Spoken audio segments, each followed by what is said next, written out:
July 26, 2018, Northern California. A tornado had just formed inside a wildfire.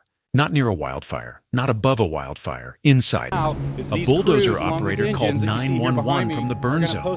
His windows had blown out. Fire was closing in from every side. He said he couldn't last much longer. What was moving across the landscape that night was not just a wall of flame. It was a rotating vortex of fire and debris with winds estimated at 143 miles per hour, temperatures near 2,700 degrees Fahrenheit, and a vertical reach of nearly 18,000 feet. The National Weather Service had never issued a warning for anything like it. Fire crews had never trained for it, and events like this were still almost unheard of in the United States. It was moving toward a city of 90,000 people. This is the story of what is widely described as the first documented fire tornado in U.S. history. But the strangest part is this. It did not begin with some apocalyptic explosion. It began with heat, with drought, with wind, and with one small spark on the side of a highway. To understand how a wildfire became a tornado, you have to go back 3 days to a landscape that was already primed to burn, and an atmosphere that was about to do something almost no one on the ground was ready for. The region around Redding sits inside the northern Sacramento Valley, pinned between mountain ranges that shape how heat and wind move through it. In spring, moist Pacific air helps keep the valley alive. By July, that changes. As air descends the mountainsides, it dries out fast. By the time it reaches the valley floor, it has turned hot and dry, pulling moisture from grass-brush soil and timber. By midsummer, the hills around Redding are no longer just dry. They are ready to burn. And in 2018, the setup was worse than usual. Years of drought between 2012 and 2016 had already weakened the land. Then a brief wet period triggered heavy vegetation growth across Northern California. By the summer of 2018, that extra growth had dried out into fuel. There was more burnable material on the ground than there had been in years. Then came the heat wave. For days, temperatures pushed past 110 degrees Fahrenheit. On July 26th, Redding hit 113. The air was so hot and so dry that it was already helping the fire before a flame ever appeared. That matters because disasters like this do not begin at the moment of ignition. They begin when the landscape can no longer hold the fire back. By the time this one started, the land was ready to feed it. And all it needed now was one small mistake, the kind of everyday accident nobody would remember if the next few days had gone differently. On the afternoon of July 23rd, a vehicle towing a travel trailer was driving west of Redding along State Route 299 near Car Powerhouse Road. One of the trailer's tires blew out. The steel rim scraped against the pavement. The sparks hit dry vegetation along the roadside. And just like that, the car fire began. At first, it looked like a serious wildfire, but still a wildfire. Dangerous, yes. Fast-moving, yes. But not yet beyond imagination. For 2 days, crews fought it in steep, dry terrain west of the city.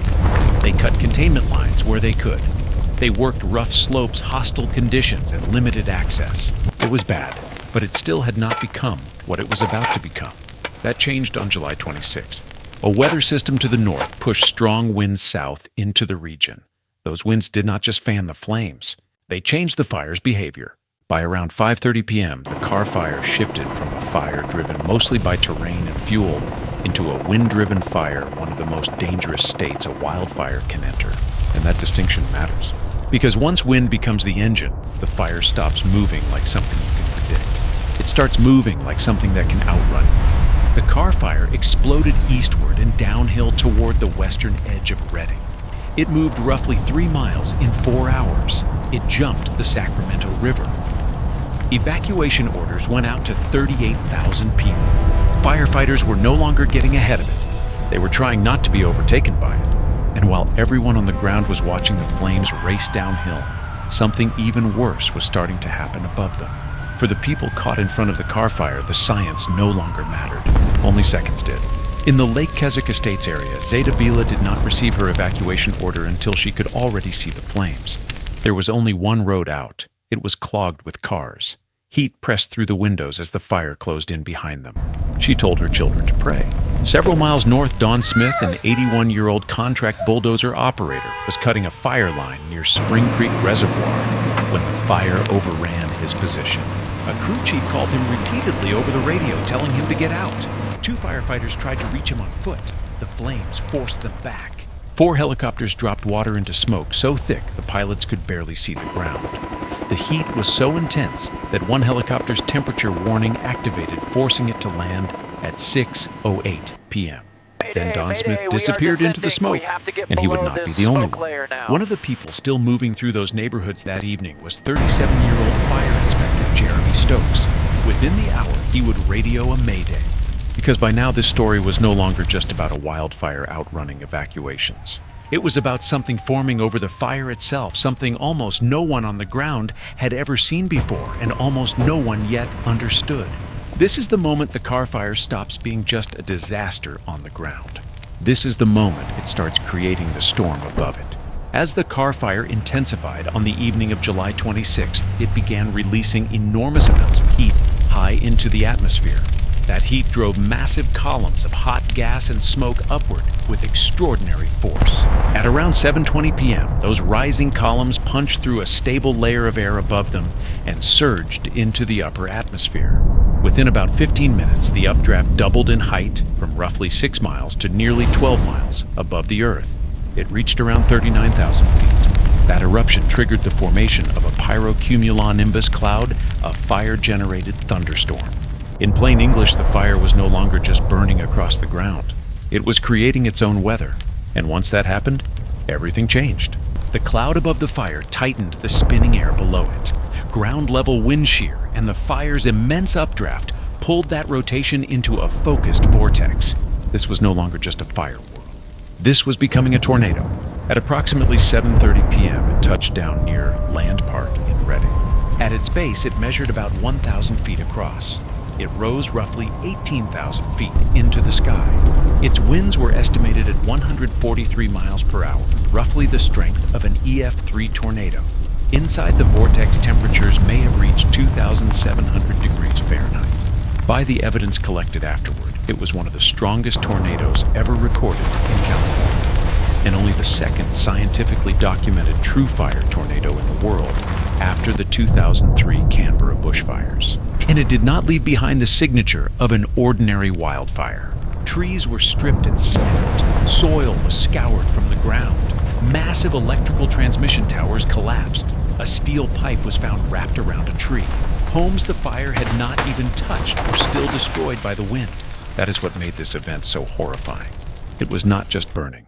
It was tearing through the landscape with the force of a violent storm and the heat of an inferno at the same time. 3 bulldozer operators were suddenly engulfed nearby. Their windows shattered as rocks, burning debris, and embers slammed into the cabs. One of them called 911 and said he did not even know if the men behind him were still alive. All 3 survived. Less than a mile away, Jeremy Stokes was still on the streets. He was 37 years old, a fire inspector with the Reading Fire Department. He was not on the main fire line that night. His job was to drive through neighborhoods and make sure people had gotten out. When the car fire ignited on July 23rd, Jeremy had been on vacation. He cut it short by 4 days and volunteered to come back. When the fire turned wind-driven and surged toward the city, Jeremy was already out there. He was not fighting the fire. He was protecting people from it.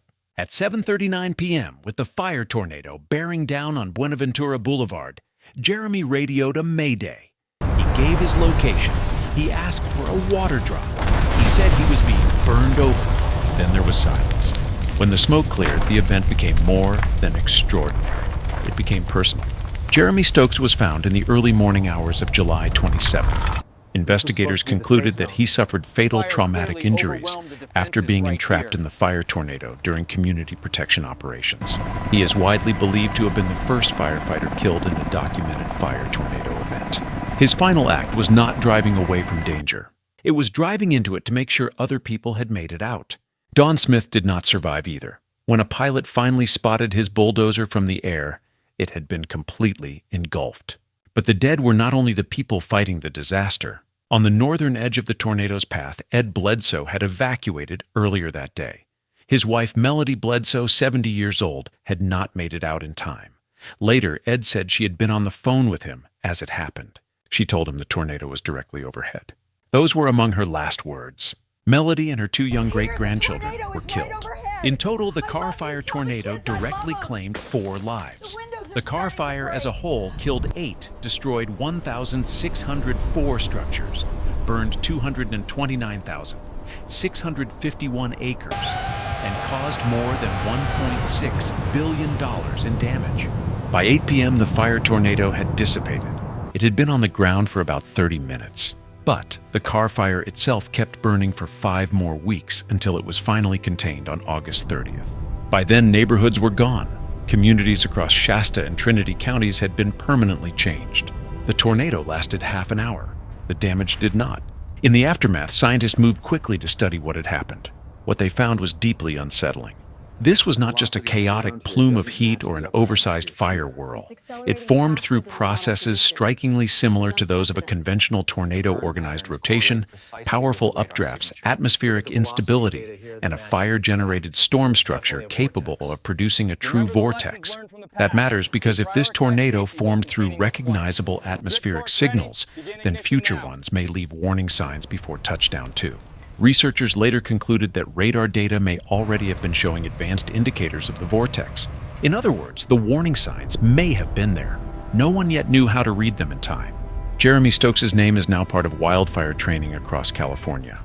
What happened that night changed how agencies think about extreme fire behavior, especially the danger to personnel nowhere near the main fire line. Before July 26, 2018, the idea that a wildfire could generate its own tornado sounded impossible. After that night, it became something fire crews across the American West now plan for, train for, and watch for every season. Because the ingredients that created it are still here. The heat is still here. The drought is still here. The wind shear is still here. The fuel is still here. Firefighters know how to fight fire. They know how to read wind. But on that night, they faced something made of both. And now they know it can happen again.